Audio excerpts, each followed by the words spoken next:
எனக்கு மிகவும் அன்பான நண்பு சகோதர சகோதரிகளே, ஒவ்வொரு நாளும் கர்த்தருடைய வார்த்தை சொல்லி உங்களை உற்சாகப்படுத்துவது அதிக மகிழ்ச்சி அடைகிறேன். மாறாத கர்த்தர் இந்த நாள் முழுவதும் உங்களை ஆச்சரியமாய் நடத்துவாராக. கர்த்தர் நம்மை ஆசீர்வதிக்கும்படி நமக்கு கொடுத்துக்கிற வாக்குத்தத்தம் என்ன தெரியுமா? 2 நாளாகவும் 22:7 சொல்லுகிறது, எனக்கு உண்டான நெருக்கத்திலே கர்த்தரை நோக்கி கூப்பிட்டேன். எனக்கு உண்டான நெருக்கத்தில் நான் கர்த்தரை நோக்கி கூப்பிட்டேன். தாவீது சொல்லுகிறேன், என் வாழ்க்கையில் நெருக்கம் வந்ததுயா. நம்ம சின்ன வயசில் ஃபுல்லாக வனாந்திரத்தில் தான் அலைஞ்சேன், அப்போவும் ஒரு நெருக்கம் இருந்தது. அதற்கு பிறகு சவுலினால் துரத்தப்பட்டு நான் நெருக்கப்பட்டேன், அப்போவும் என்னுடைய வாழ்க்கையில் நெருக்கம் வந்தது.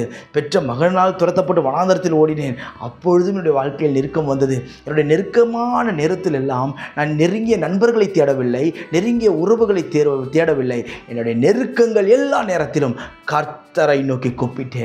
இன்னைக்கு நீ கர்த்தரை நோக்கி கூப்பிட பழகணும். இருக்கிற இடத்துல கர்த்தரை நோக்கி கூப்பிடு. எசப்பான்னு கூப்பிடும்போது, நீ நெருக்கப்படும் பொழுது, ஒடுக்கப்படும் பொழுது உனக்காக அற்புதம் செய்யும்படி இயேசு உங்கள் அருகே வந்து நிற்பார். யார் வராங்களோ இல்லையோ, யார் உதவி செய்ய வராங்களோ இல்லையோ, அவர் நீ நெருக்கப்படுவதை பார்த்து விட்டு விட்டு ஓடுகிற தெய்வத்தை நீங்களும் நானும் ஆராதிக்கவில்லை. வேதனையிலே இருக்கட்டும், அனாதையாவே இருக்கட்டும், யாரும் இல்லாமே இருக்கட்டும், அப்படி விட்டுட்டு ஓடுறவர் இல்லை.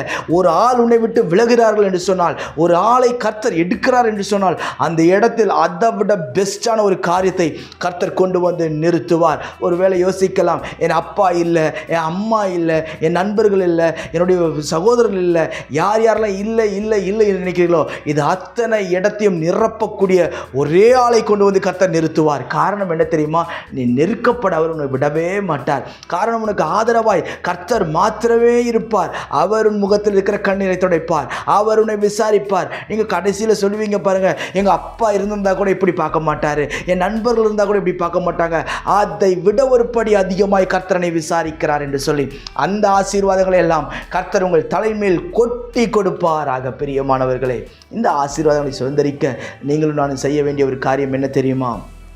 2 நாளாகவும் 22:7 சொல்கிறது, தமது ஆலயத்திலிருந்து என் சத்தத்தை கேட்டார். நெருக்கத்திலிருந்து கூப்பிட்டேன்.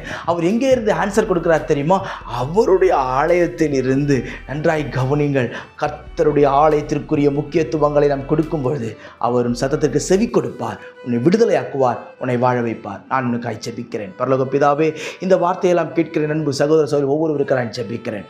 ஒவ்வொருடைய வாழ்க்கையிலும் கர்த்தரின் அற்புதங்களை செய்வீராக, மேன்மைப்படுத்துவீராக, கனப்படுத்துவீராக. சுவாமி, எல்லா தடைகளையும் கர்த்தர் நீக்கி போட்டு உடைத்து விடுதலையாக்கும்படிக்கு நான் ஜெபிக்கிறேன். தயவும் காருண்யமும் என் பிள்ளைகளை வாழ வைக்கட்டும் ஆண்டவரே. எல்லா இருளும் வெளிச்சமாய் மாறுவதாக நான் ஜெபிக்கிறேன். அற்புதங்களின் கரம் இப்பொழுது என் பிள்ளைகளை தொடுவதாக நான் ஜெபிக்கிறேன். கூப்பிடுற காக்கை குஞ்சுக்கும் ஆகாரம் கொடுக்கிறவர் என் பிள்ளைகளுக்கு இறங்கும். சுவாமி, இறங்குவீராக. மேன்மைப்படுத்தி நிறுத்தும். உங்கள் நாமத்தை நீங்கள் மகிமைப்படுத்தும். இயேசுவின் நாமத்தில் ஜெபிக்கிறேன் ஜீவனுள்ள பிதாவே. ஆமென், ஆமென். God bless. எனக்கு மிகவும் பிரியமான என் அன்பு சகோதர சகோதரிகளின் ஒவ்வொருவரையும் சந்திப்பதில் அதிக மகிழ்ச்சி அடைகிறேன். வெகு நாள் காத்திருப்பு இருதயத்தை இளைக்க பண்ணும், விரும்பினது வரும்பொழுதோ ஜீவ விருட்சம் போல் இருக்கும் என்று கர்த்தருடைய வார்த்தை சொல்லுகிறது. கடந்த சில வருடங்களாகவே நமக்கு ஒரு ஆராதனை செய்வதற்கு ஒரு இடம் வேண்டும் என்று சொல்லி நாம் ஜெபித்து கொண்டிருந்தோம். அநேக இடத்தில் சொல்லி வைத்திருந்தேன், கேட்டுக்கொண்டிருந்தோம், அங்குமிங்குமாய் அலைந்து கொண்டிருந்தோம். ஆனால் சரியாக இடம் அமையவில்லை. ஆனால் இன்றைக்கு கர்த்தர் கிருபையாய் நமக்கு ஆராதிக்கும்படி நல்ல இடத்தை கொடுத்திருக்கிறார். இதுவரை நான் எதிர்பார்க்கவே இல்லை.